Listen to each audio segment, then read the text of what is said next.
Hey, it's Dan here, and in this video, you're going to learn how you can become a successful entrepreneur, even if you are an ENFP or INFP with way too many ideas.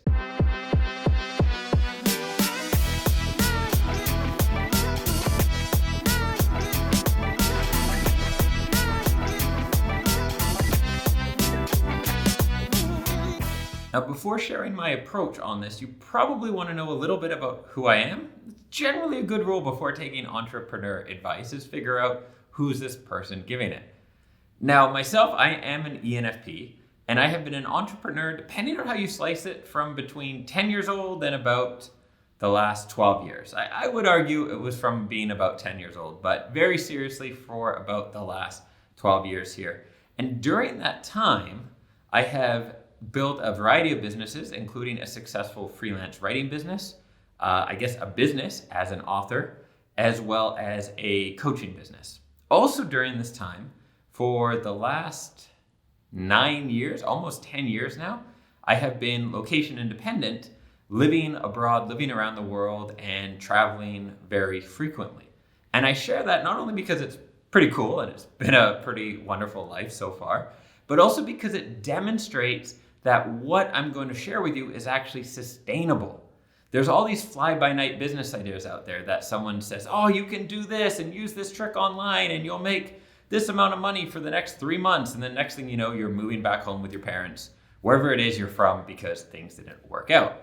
And I share that I've been able to consistently travel and live abroad and move. I've lived in, 9 different countries now, because my approach to business is sustainable, because it's based on value and authenticity and who I actually am. So if you meet someone who's an entrepreneur and you're trying to figure out what they do, the first question to ask is, what is the value you provide? What ultimately is the value that other people or society as a whole receives from what you do? Ultimately, being in business for yourself is about providing value in one way or the other, and doing so in an effective way, of course, but that there has to be something really there. So like if you meet someone and they say, yeah, I'm an entrepreneur, what I do, well, it's tough to explain, but basically you work with me, and then if you get other people to work with us, the cosmetic industry, right? The cosmetic industry is $1 billion industry, right? And so if you want to be involved in this, there's this system and these tools, and we give you all the tools, probably no real value is being provided there. And it's probably someone you should absolutely run from. The way I describe it to my team and clients is a good business idea can be explained to a 5-year-old. And not like a genius Jerry Maguire 5-year-old, but like any 5-year-old, right? Think of some of the most famous businesses out there that are very successful. McDonald's, what do? Good food, arguably good food anymore, okay? But the original model, good food, consistently, cheap, whenever you need it. What about Amazon? Good or bad, however we feel about Amazon. Amazon provides an amazing customer experience, getting you, it used to be at least the best product before it was invaded by all kinds of knockoffs. And, good products delivered very quickly, customer is always right, that sort of thing, right? Grocery stores, restaurants. What's a restaurant? You're hungry, you go there, they give you food, you're not hungry, boom. That is a value providing, simple but clear business. And so the first thing you want to think about, if you're comparing different business ideas, right? So you're an ENFP and you have a dozen business ideas and you've thought about all of them, probably a few dozen more, and you're like, what one do I choose? Think about what one has the highest value potential to give to people, right?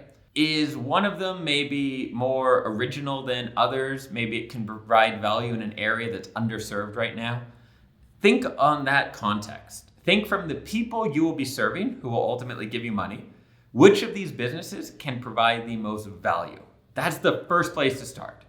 Okay, so now you've maybe narrowed your list down maybe to one or maybe to a few possible ideas where you say, yeah, I think these would all provide a lot of value. Legitimately, they would help people have a better life, reach their goals, be more comfortable, whatever it happens to be, right? So that's stage one. Stage one is which business idea is best suited for the market and has the most potential. Stage number 2 is which business idea is best suited for you? Because ultimately, ideas don't build themselves. They don't set up manufacturing plants. They don't do cold calling. They don't handle marketing, sales, setting up your website. Ideas are lazy. They're really, really lazy. So you have to actually go out there and build this business. And so you want to think about, what skills do I have? What are my strengths? What are my talents? What am I really good at? And if you are interested in this from a personality level, you can check out some of my videos on ENFP strengths, on INFP strengths, and I'll link to some of those in the description as well as a card here as well. So you want to think about that from the personality perspective, but also just from yourself. Like, what have people always told you you're good at? What do you know you are good at? And where do you perhaps have some extra experience or knowledge? Because if you have a really good idea, but you have nothing special to bring to the table, so anyone could take this idea and do the same job or better than you, then it's probably not the right business for you to take on, because you can get going with it, but if it's a really great idea, guess what? 20 other people are going to try to copy you on it. And if you don't have anything special that makes you excel as that business owner there, you're done. Or at least you're going to be very frustrated about the entire thing, right? So you want to build a business that's based on you and your personality, what you do really well. Let's take ENFPs, for example. We're generally quite good at communication, at people in terms of being a leader, but also as a coach, as a supporter, as someone who has to speak, present. We can be good at these things. We're generally not great at logistics, systems, consistency. I can hear my team laughing right now at the not great part of this. We can be horrible at these. At least I am absolutely horrible at these aspects of business. So let's say a business like Amazon, right? What makes Amazon tick, and apparently Jeff Bezos is an ISTJ, is the systems, the processes, and continuous slow growth, improving things, looking at what competitors are doing it better, and moving in this way. An ENFP could never build Amazon the way Amazon is built. Now, you might have a company like Zappos, which has been bought by Amazon, which was a shoe company, based on having really happy employees and this great culture and doing things in the right way.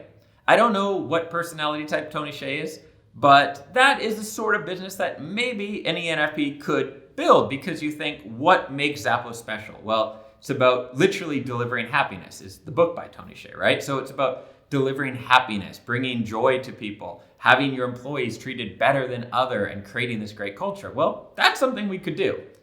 The logistics of an Amazon style business where you're trying to shave pennies off every order, how can you make things as cheap? How can you bully other businesses? It's not our thing. So you want to think about yourself and your personality in that, and think, of these business ideas I've narrowed it down to, which ones could I actually do that I would feel excited about the day-to-day work in, and be better than most people at the parts of the business that are most important, right? So in every business, there's certain things that move it forward. Some aspects are more important than others. And so you want to think about the businesses that you've narrowed it down to. What is really going to make them successful? What are the 2-3 most important parts of that business? And then, are you the person to take that on and deliver a lot of value while actually enjoying yourself? And when you find that yes, that's where you go. And then you can apply something. I have a longer video about this I'll link to. It's an oldie but a goodie called, I forget what the video is called, but it'll be linked here. And the rule that I discussed in it is the 70% rule. And what the 70% rule is that if you're 70% sure of something, like a new business you want to do, then do it. Because you're probably never going to become more than 70% sure unless you do something. When you just think about things and kind of browse the internet and that, like, Reddit is not going to tell you your destiny. I'm sorry, but your destiny is not up on Reddit to be found. You need to do things. And so if you're pretty sure, 70% sure that, hey, this business would provide a lot of value and it's aligned with what I'd be good at, like, I think I could really do this well, realistically, when I think about what I'm good at, then do that and take action, and then you'll learn. Because when you jump into something, I've had a lot of businesses. You make mistakes, you have successes, and then you learn, then you adjust, and then you keep doing that. And then if it doesn't work out, and sometimes it won't, then the next business you can probably be 80% sure, because you have a lot more knowledge about yourself as an entrepreneur. Now, if you happen to be watching this video right around when it's been posted, then I should tell you about a free training I am doing for NF entrepreneurs. I'll include a card pop-up for that now and a link in the description as well. So maybe you'll be able to actually join me live. And if not, join me live. You'll be able to catch some clips or maybe the recording of it afterwards for a couple of days. So check out those links as well. And if this is your first time coming across my videos here, I'd encourage you to subscribe. My mission here is to help you basically create an awesome life and do that using your personality so you can really enjoy it. So I talk about personality types, using your strengths, location independence, building a business, living abroad, all sorts of fun and awesome things. So look forward to seeing you in another video soon. I publish new videos every week.